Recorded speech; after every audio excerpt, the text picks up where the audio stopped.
Welcome to Unemployed and Afraid, a podcast that explores the glorious mess of building your own business with the people doing it. I'm your host and fellow business builder, Kim Kerton. Thank you for being here. Let's get into some good, honest, small business chat.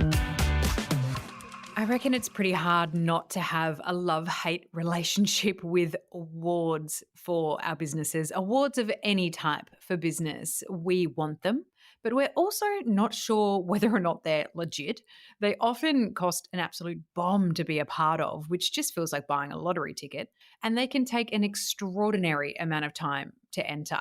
So between that investment and the time, two things that I don't know about you, but I'm pretty unwilling to part with most of the time. Awards just seem to fall into the too hard for me right now basket, or there's something I'll do when basket, when I've got more hands to help, more impressive results, more focus on my PR strategy, etc. It just seems like we're more likely to chuck our hat into the ring when we feel confident that we might actually get a nod, when it all just feels easier. And this confidence in getting a nod seems like that classic human behavior in wanting confidence in the outcome before committing to taking an action, something in business we know innately.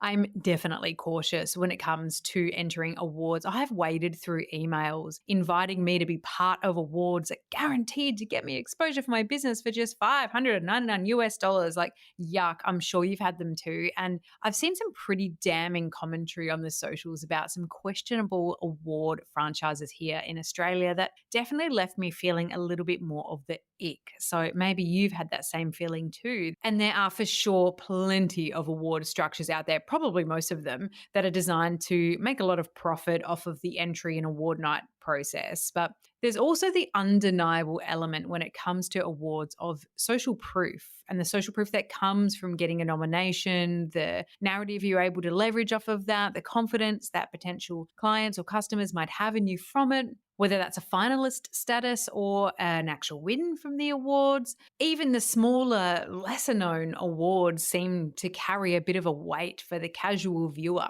I know when it comes to my branded podcast consultancy business, I haven't entered any awards for that. Despite having epic confidence in my work and what I can deliver for my clients, the hands-on nature of what I do with podcast concept creation and education and workshop sessions and things like that don't really seem to lend themselves to an award structure right now. And maybe that's just me being cautious in the scale in which I'm building it. And to be honest, I haven't really profiled enough of what I do with that work, nearly enough yet on any platform. So maybe I'm speaking to myself here when I talk about the potential in the strategy of them. But what I have been entering are awards, of course, for the creator side of my business. This podcast right here that you're joining me with now, which is my brand, my passion, and is an aspect of my business building. And so I thought I would share with you the experience of entering awards for this podcast and what it taught me about growth in general for our businesses. So I entered the Australian Podcast Awards last year, which is 2023, for two categories. It was the Rising Star Award, as despite having a history in broadcast media at the time, I did have under 2 years of experience as a host. And I also entered the podcast into the Business Podcast Awards category. And I decided to enter at literally the last minute because I realized when I was researching it that there was an early bird pricing that was running out, and you guys are tired ass. Honestly, there was no way I was going to pay full rate. So as an independent podcast, not linked to a network, I think I ended up paying $200 to enter, which is considerably less than the major networks might be paying to be part of it.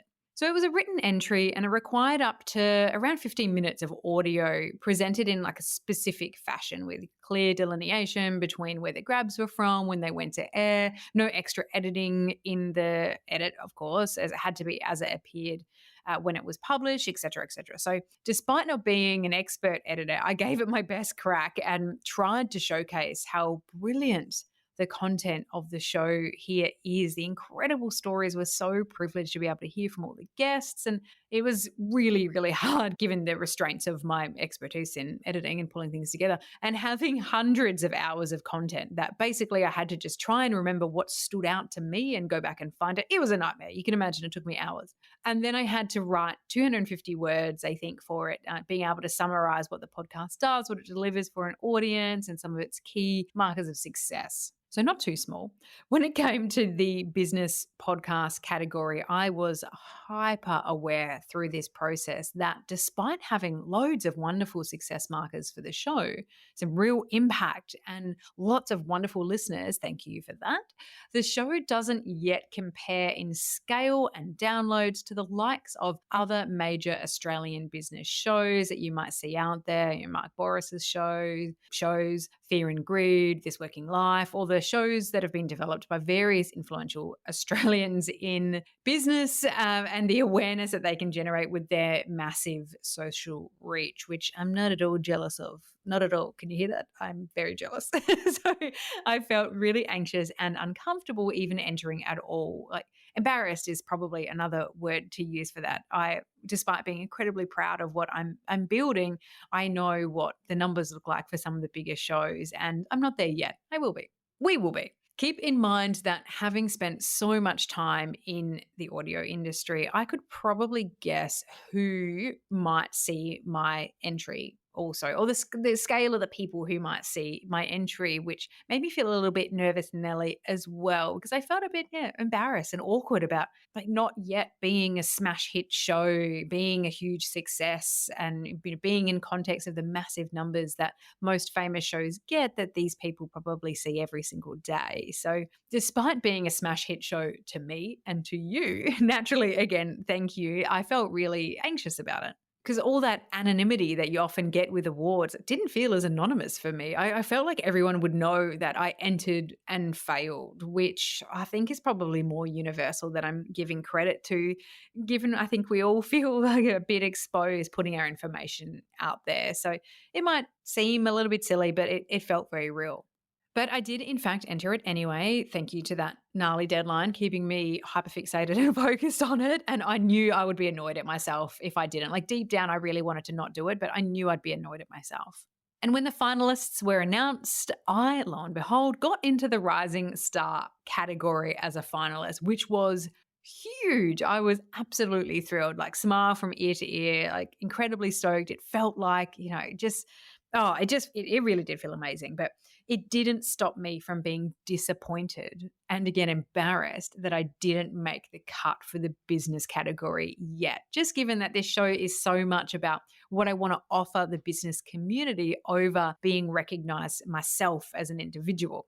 But here's the thing that I underestimated that I want to share with you. I noticed that I'd had a few new followers to the LinkedIn page for the show and also to my own profile, and a couple of messages who even said they found me through the AusPod Awards process. And they were lovely, generous, smart people giving me some really kind feedback. So I did get proof points that just by entering, I grew the show in some way, by growing my profile, by putting it out there, by putting the show out there. And that's a win right there. It's one that I couldn't have counted on entering, but it is a wonderful side benefit.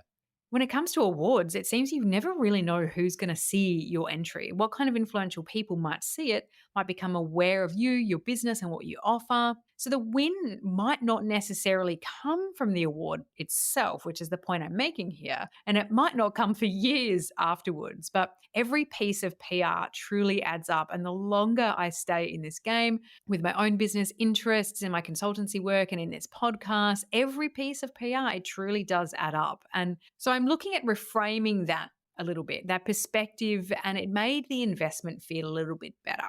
Because honestly, the investment of it got ridiculous when I went to Sydney for the award ceremony. The tickets were so overpriced, and the event probably not necessarily worth the overpriced nature of it. And Sydney accommodation is always hideous. So that plus flights, I was well and truly $2,000 or more out of pocket for the pleasure of getting a wonderful finalist nomination, but not getting the actual award for Rising Star. No shade on the legend who got it. She is in fact great, and I truly was really happy to be part of it. So this experience end-to-end, it made me feel a little bit different about awards in general, maybe a little bit more willing to put myself out there in this way. But we for sure have to be choosy about what's most relevant to what we do, what gets us that social proof that we need, that we might crave, and what's practical for us to be entering. But also that when considering entering them, it's getting a nod is only really half the story. So this year, 2024, the Australian Podcast Awards have come around again. I'm now ineligible for Rising Star as a creator or a producer, thanks to the timing limits, and in no way can claim it for my consultancy work, as my 13 years in broadcast radio kind of cancels me out of that. But I did decide to enter 2 other categories this year. I entered the business category again, and best host. And my Lord, let me tell you, I really battled with the emotional side and the feeling like an imposter side of entering best host. But it was just that experience of seeing like a very subtle uptick from last year and who was poking around my work, the reputation it was enabling me to bed in for the show, and the new connections that I was making that gave me a bit of a like, oh, fuck it mentality. Just go for it and just put yourself out there. It's actually that thinking was also the thing that made me throw my hat in the ring for a Webby Award for the show, which in hindsight seems like a massive stretch. But again, I thought, fuck it, maybe the right few people will view my entry, or maybe I've worded it in such a way that it does actually cut through and you can see the wonderful value that it provides and find it interesting. But maybe even then someone will just keep me in mind for some cool thing in the future, given that they have seen my entry. So, sometimes you just got to give it a crack, not knowing the outcome. And even if the Webbies did cost me what felt like $500,000 to enter. Anyway, back to the Australian Podcast Awards. Ironically, I am also a judge in this year's awards, which seems like, hey, girl, how do you judge and then be part of it? I'm not judging my own categories, and it sounds fancier than it is, I think, because it's really not very hard to become a judge, and they have a lot of them because there's so many entries across categories, and having an effective filtering system is really important. So being part of the industry, does essentially mean that you can become a judge if you want to as well. And I find it absolutely fascinating, given my entire business is embedded in podcasting. And again, of course, I'm not judging my own categories. So this year, I have no idea if I'll become a finalist in either category, in best host or in business. I know that I gave it my best, but in hindsight, I might have actually added in a few extra bits now that I've seen the other side of the judging wall. And I actually probably would have been more explicit in my language around really backing in the show and not being fluffy at all, like not just hard facts and hard data, but speaking directly to the judges saying, this is why I think you should consider this show for an award. And I will absolutely be disappointed if I don't get a nod in this year, but either way, I truly am happy that I tried. I learned something through the process of doing this yet again. I know that however many judges will experience my work, good or bad in terms of their opinion, they might even offer me some feedback, and they will be influenced by it. Like, they will see it. They might just connect with me on socials because they're interested, or look, maybe they'll just listen and get something valuable from the show itself. Like, there is really nothing but wins with a fresh perspective when it comes to being part of awards that feel right for you at the right time, which is this one for me.